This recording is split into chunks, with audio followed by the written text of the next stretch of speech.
Hello, welcome back. I'm Statman Dave, and today we're going to be taking a look at why fullbacks are so important to Erik Ten Hag before creating a profile for the players that he could bring to Manchester United. Remember to subscribe if you're new, smash that like button, but anyway, let's get this party started. Manchester United are always linked the most players in world football, but the most frequent names of late have all been fullbacks. This is because the position has arguably become the most important in the modern game, especially for possession-based sides. But why is that the case? In general, modern football teams like to play out from the back, with the opposition looking to prevent central progression. Fullbacks tend to have a lot of time and space on the ball. Meanwhile, if the opposition try and pull wide to press them, spaces tend to open up in the advanced areas in between the lines. Good ball-playing fullbacks are able to either exploit these spaces, or if the opposition decides to sit deep, the extra time and space allows the fullback to pick a shape-breaking pass. And this is supported by the stats. 3 of the 4 Premier League sides with the most possession this season are Manchester City, Liverpool and Brighton. The squad leaders in terms of most touches and most progressive passes are all fullbacks: João Cancelo, Trent Alexander-Arnold and Marc Cucurella respectively. Like Guardiola, Klopp and Potter, Erik Ten Hag likes his side to dominate possession, and his fullbacks tend to have the most time, space and opportunity with the ball at their feet. Because of this, Ten Hag puts a lot of responsibility on his fullbacks, Daley Blind and Mazraoui. In possession, Blind tends to operate almost as a wide centre-back, as he tucks in to create a back three, whilst Mazraoui is more of an inverted fullback, stepping into midfield to create a double pivot or overload either out wide or in the inside channel. Within Ten Hag's structure is a lot of positional rotation, especially amongst the 5 deepest outfielders, but these are default roles the fullbacks occupy. When building out from the back, the fullbacks are key to manipulating the opposition's shape through positional rotation as well as progression through carries and forward passes. Blind is particularly important in this regard. His 11 progressive passes per 90 in the Champions League this season ranks him first amongst all players. But they're just as important in attack as progression. Their positioning creates balance within Ten Hag's team, offering options to recycle the play but also protecting against the counter-attack. They also continue to rotate positions and have been integral at creating wide overloads in the final third, creating passing triangles between themselves, wingers and the central or attacking midfielder. From these overloads, they can also provide dangerous attacking thrusts by making underlaps or third man runs. Mazraoui in particular, from his inverted role, has had a lot of success in this regard. Because of his starting position as the deepest player, he's generally viewed as less of a threat, so his runs tend to be untracked. But even if a team deploys a tight man marking scheme, a forward or a winger is tasked with marking the fullback, players who are less defensively responsible, which again leads to untrapped runs. He did this superbly, scoring against Groningen this season,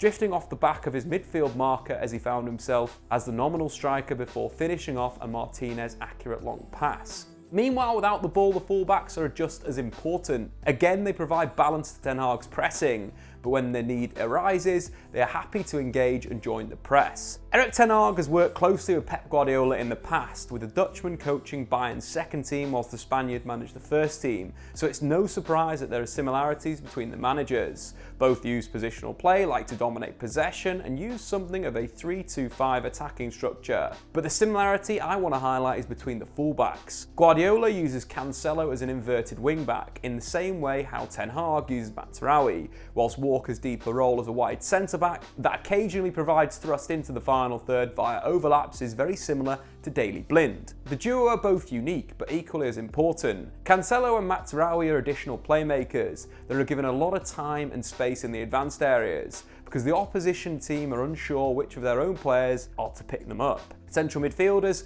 tend to be focused on stopping the interiors, either man marking them or screening them with their positioning. Meanwhile, if the wingers pick up the inverted fullbacks, then the defensive structure has a hole, or their own fullback is left with a 1v1 with City or Ajax's wingers. This confusion often gifts Cancelo and Mazraoui time and space outside the area to create chances through passes and crosses, or they can line up accurate shots. Unsurprisingly, the duo both rank first in their respective leagues for shots per 90 amongst fullbacks. So Ten Hag's fullbacks are so important because the modern game naturally tends to give them the most space and time on the ball, putting pressure on the duo to progress the play. Meanwhile, they manipulate the opposition's shape through positional rotation, provide balance in attack as well as defence, and finally create wide overloads in the final third. Blind and Mazraoui are unique but equally as important. So what does this mean for Manchester United? Assuming that Ten Hag implements a similar strategy and system at Old Trafford, a change could come at fullback. Blind's role is easier to come by, a composed player in possession with a good eye for a pass. The likes of Luke Shaw and Diogo Dalot could both fulfill this role, but nobody yet could operate like Mazraoui and Cancelo, so a transfer may be required, but there is a lot of hope for Diogo Dalot. But let's put ourselves in the shoes of the Manchester United recruitment team. Looking at fullbacks under the age of 25 who average at least 50 passes per game, so can play in a possession-based side, but also play at least one in-stat key pass per game, so they can play make, whilst winning 55% of their challenges. Offers very few players available to Manchester United. However, one is available in Borna Souza. An attacking wingback, Souza may need to adjust his game to fit Ten Hag's inverted preferred system, or could even evolve Ten Hag's philosophy and change the attacking structure. Either way, Souza is a player who's already evolving and improving. Last season, Souza was more of a player who played higher up and received progressive passes, not getting as involved in the build-up. However, this season he's doing both, receiving as many progressive passes and actually having more shot creating actions per 90, whilst also playing around 50% more progressive passes and getting the ball into the final third. For reported €25 million, Souza would be a relatively cheap way to add a player that fits the profile of Ten Hag's inverted fullback. Another option is Tyrell Malacia. The 22-year-old Dutchman doesn't create at the same level, but he plays a very narrow role for Feyenoord and has a skill set that could see him become a proper inverted wingback. Athletic, defensively strong, a talented passer and a good ball carrier. If given the right coaching and guidance, Malacia could become one of the best fullbacks in Europe. And finally, more of a Blind replacement is Nordi Mukiele. Not at Blind's passing level yet, Mukiele is a defensive unit. Powerful, quick, strong in the tackle and a goal threat, and fairly technical. The Frenchman's contract is set to expire next season and is reportedly available for just €10 million. He's also just 24, so he's got massive amounts of room to grow. But anyway guys, what do you think? Are fullbacks the most important position in modern football? And do you want an in-depth scout report on the fullbacks that we have mentioned today? Let me know in the comments below. Smash that like button and subscribe if you're new. We'll see you later.